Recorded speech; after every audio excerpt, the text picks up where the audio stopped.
there, fellow wanderers. Welcome back to the Wandering Gypsy RV Life podcast, where we share stories, tips, and adventures from life on the road. I'm your host, Stan Cromlish, coming to you from wherever the wheels are turning and the coffee's hot. Today's episode, this one's personal. It's about my two trusty road companions, my motorhome Bertie Bea and my tow car Rosie, and the journey that brought us all together as one big rolling tribe. So buckle up, settle in, and let's hit the highway of memories. Let's rewind to March of 2023. I was down in Perry, Georgia for the FRVA International Convention. If you've never been, imagine the Super Bowl of RV life. Rows and rows of rigs, seminars, food trucks, and more camp chairs per square foot than anywhere else in America. While there, I got the chance to test drive a Fleetwood Southwind with a liquid spring suspension. Oh man, it rode smoother than a cold root beer float on a summer day. That drive was my light bulb moment. I realized my days with Bertha, my trusty 2015 Forest River Sunseeker 3200 Class C, were winding down. Don't get me wrong, Bertha had been good to me, but I was ready for more space, more comfort, and maybe a touch of luxury. And so began the hunt. I dove headfirst into the world of Class A gas rigs.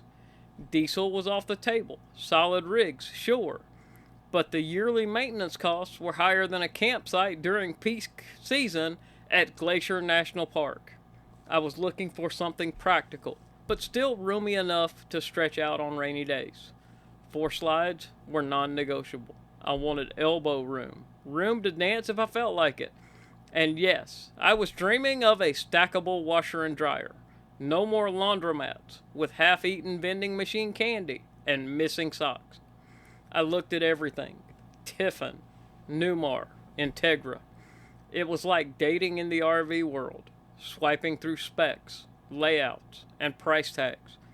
But the minute I saw the Tiffin Allegro Open Road 34 PA, it was like the clouds parted and the angels sang. The floor plan was perfect, the build quality top tier, and that classic Tiffin styling just spoke to me. But dreams gotta dance with reality, and mine wore a $125,000 price tag. That meant shopping used, and RVTrader.com became my new favorite app. I set up a save search, 2015 to 2020, Tiffin Allegro Open Road 34 PA. And I stalked that feed like a hawk. After a few almost, and one rig that smelled like a wet dog, and regret, one listing out of Beaufort, South Carolina, stopped me in my tracks. She was clean, sleek, maroon and gray, and solid. She looked like she'd been loved. The owner was asking $120,000, but I wasn't jumping in blind. I hired an NRVIA certified inspector, and they uncovered a few minor issues that gave me just enough leverage to get her tucked nicely into my budget. And just like that, on March 31st, 2023, I signed on the dotted line and welcomed Bertie Bea into the family. I drove her 4 hours home in the dark, under a sky full of stars, and parked her carefully at my storage spot in Belmont, North Carolina. I stood there, just gazing at her, and I knew I'd made the right move. Bertha found a new owner not long after, and with a wave and a smile, that chapter closed. But man, what a new chapter was about to begin. 3 weeks later, on April 22nd, Bertie Bea, Rosie hitched up behind her, and me, full of nerves and excitement, set out on our first big trip together. We didn't just dip a toe in, we jumped into a 5-month full-blown cross-country adventure. And let me tell you, it wasn't smooth sailing. Oh no. Nebraska. That's where the road decided to test us early. I was mid-shower, suds in my hair, singing Brother Highway off key when the water pump died. Dead as a doornail. There I was, dripping and soapy, towel around my waist, trying to troubleshoot in real time.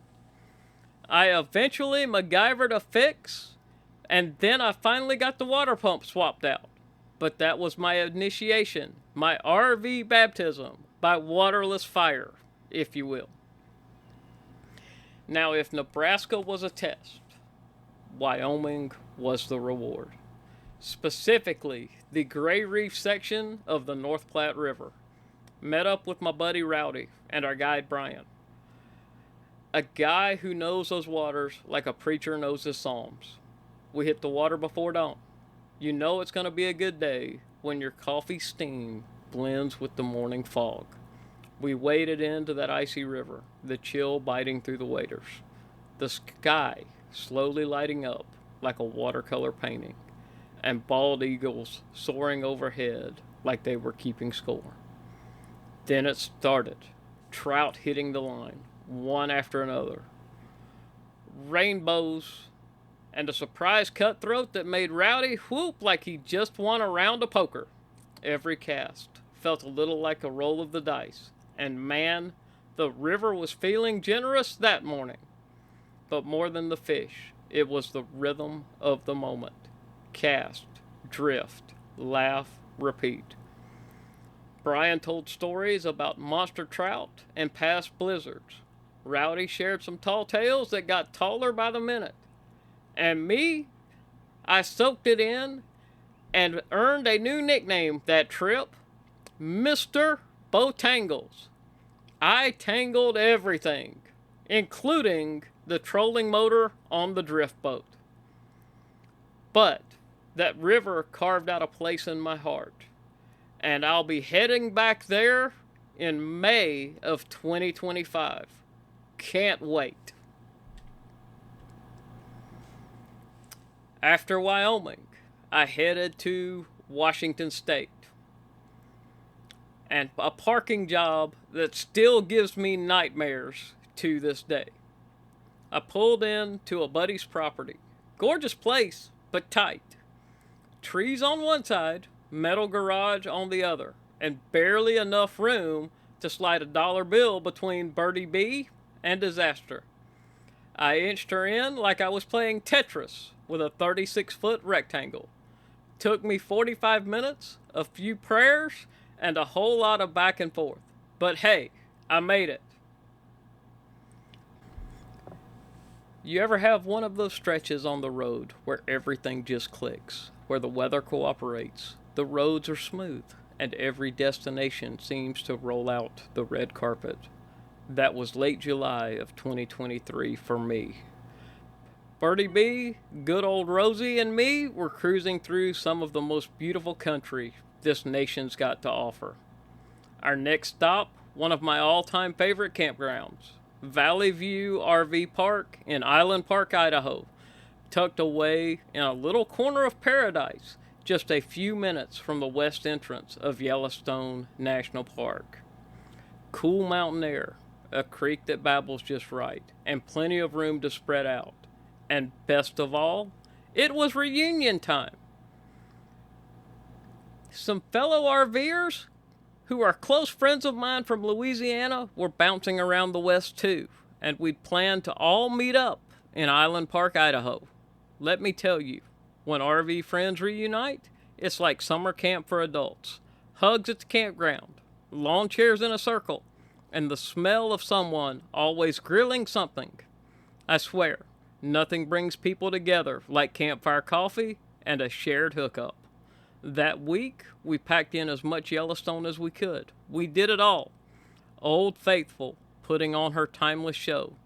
The alien colors of the Grand Prismatic Spring that looked like a painter lost their mind. And those big old bison lumbering through Lamar Valley like they owned the place. Well, really, they kinda do. But as much as I love geysers and hiking trails, the true highlight of our time near Yellowstone came on Yellowstone Lake. We chartered a fishing boat, and our captain and guide, Lindsay, was the perfect blend of patient pro and stand-up comedian.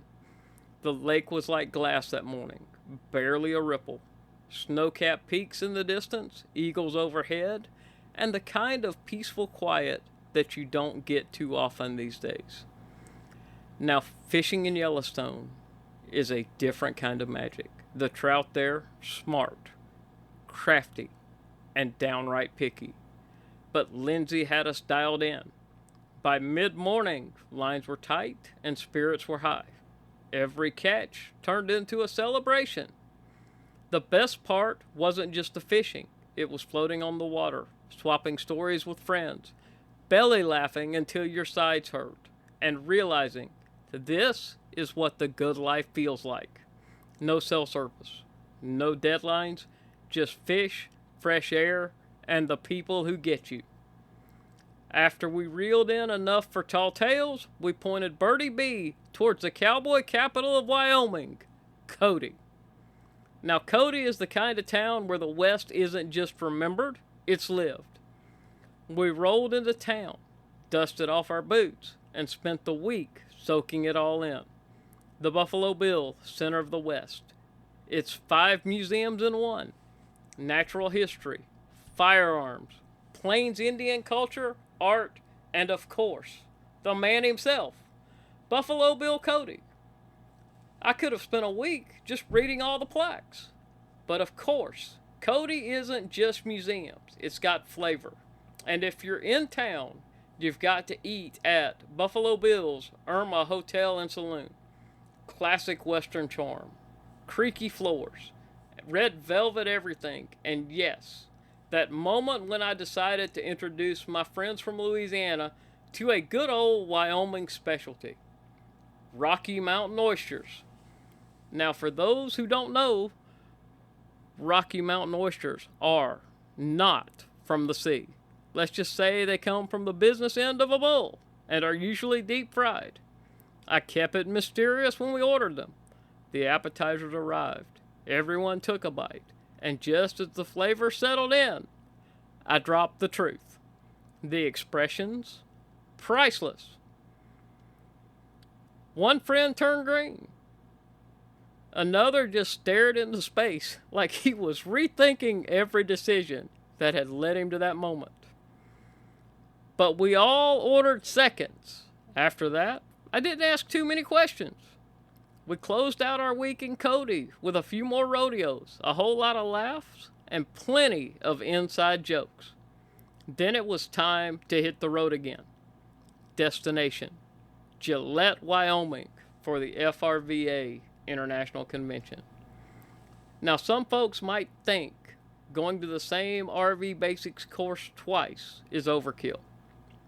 But I'm telling you, with everything we learned the hard way on the road, there's always something new to soak up. Plus, this time I came in with some miles under my belt, and a few busted water pumps, slide hiccups, and one very sketchy parking job behind me. We dove into new seminars, met vendors with gear I didn't even know I needed, and connected with a fresh crew of road warriors. Folks from every walk of life, all chasing the same thing: freedom, adventure, and maybe a good satellite signal. That stretch from Island Park to Gillette was more than just asphalt and destinations. It was proof that this lifestyle is so much more than RVs and campground hookups. It's about people. It's about stories. It's about waking up in a different place and feeling like the world's just a little bit wider than it was yesterday. And that's the magic of rolling with Bertie Bea and Rosie. Every stop is more than a stop. It's a memory, a moment, a story waiting to be told. So if you're out there somewhere between the pine trees and the prairie grass, take a deep breath, soak it in, and remember, you're not just traveling, you're living. That trip changed me. It made Bertie Bea feel like home and Rosie feel like family. And it reminded me that out here, where the road never ends and every sunset looks like a painting, this is where I'm meant to be. So thanks for riding along today. If you've got a story about your own Bertie Bea or Rosie, or a water pump failure that left you in a towel, reach out. You'll find me at wanderinggypsyrvlife.com or on Facebook and Instagram at Wandering Gypsy RV Life. Until next time, keep your wheels turning, the drinks cold, and the stories rolling. And remember, not all who wander are lost. Safe travels, and I hope to see you on the road.